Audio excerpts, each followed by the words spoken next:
Luka dan kendaraan warga rusak di Jalan Gunung Sahari, Jakarta Pusat telah ditetapkan sebagai tersangka. Petugas kini juga sedang mendalami 4 pasang plat nomor kendaraan dan 2 senjata tajam serta sepucuk senjata api mainan yang ditemukan di dalam mobil pengemudi. Lalu apakah hanya karena alasan tidak bawa SIM dan STNK, pengemudi takut sehingga menyetir ugal-ugalan atau justru ada faktor lainnya? Kita bahas bersama mantan Kabareskrim Polri, Susno Duaji. Pak Susno, kalau melihat peristiwa yang terjadi dan sempat beredar di media sosial ini, apakah memungkinkan jika pengemudi melakukan tindakan seperti ini hanya karena tidak bawa SIM dan STNK? Bisa jadi ya, lebih besar daripada itu ya. Jadi tapi untuk mengamankan mobilnya dan mengamankan tersangka atau menahannya, kenakan dulu pasal itu sudah kena ya, tetapi nanti harus didalami lagi.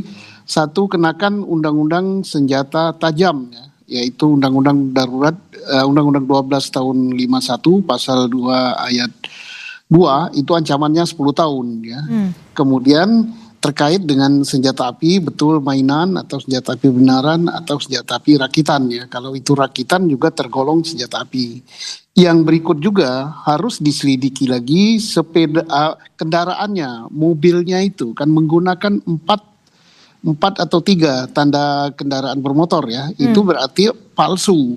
Nah, kalau palsu dan dia katakan tidak bawa STNK, jangan-jangan ya kendaraan juga adalah hasil kejahatan, kendaraan curian, maka dia bisa dikenakan juga, yaitu entah sebagai pelaku pencurian kendaraan, entah sebagai penada, entah sebagai apa, didalami juga. Nah, kemudian penggeledahan di dalam mobil harus lebih teliti lagi.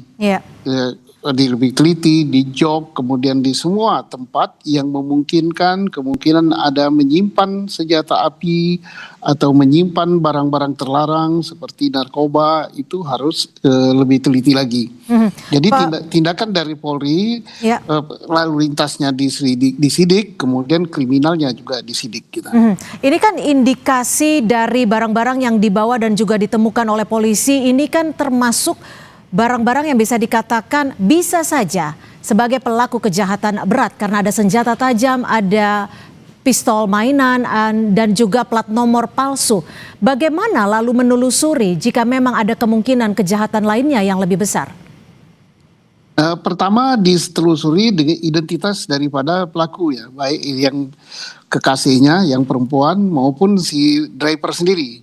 Kan dari datanya bisa diungkap gitu, apakah dia adalah orang yang termasuk di dalam DPO, apakah yang bersangkutan adalah residivis, apakah yang bersangkutan adalah anggota dari sesuatu geng atau apa, itu bisa di situ.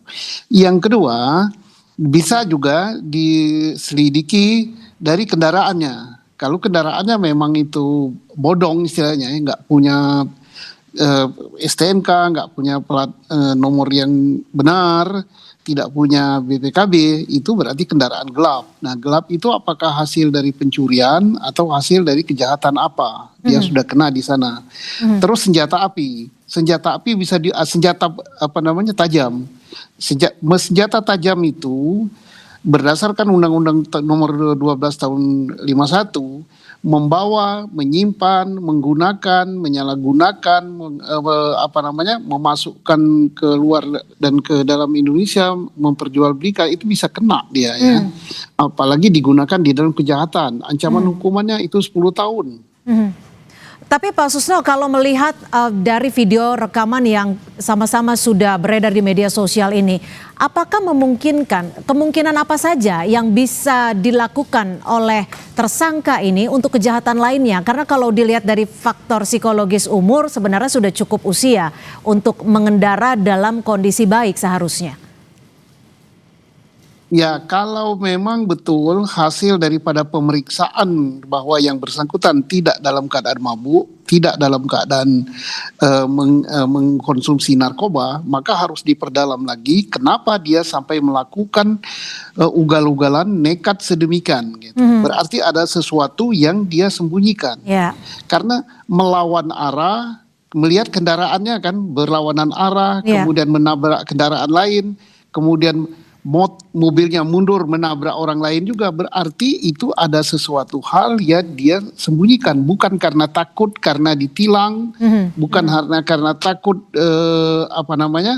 dengan polisi yang memberhentikan dia, berarti ada sesuatu. Ada Makanya sesuatu. pemeriksaannya harus lebih mendalam lagi. Oke, ada sesuatu yang lebih besar yang kemungkinan saja disembunyikan oleh tersangka. Terima kasih mantan Kabar Eskrim Polri Pak Susno Duaji sudah berbagi perspektif di Kompas Petang. Selamat sore Pak Susno.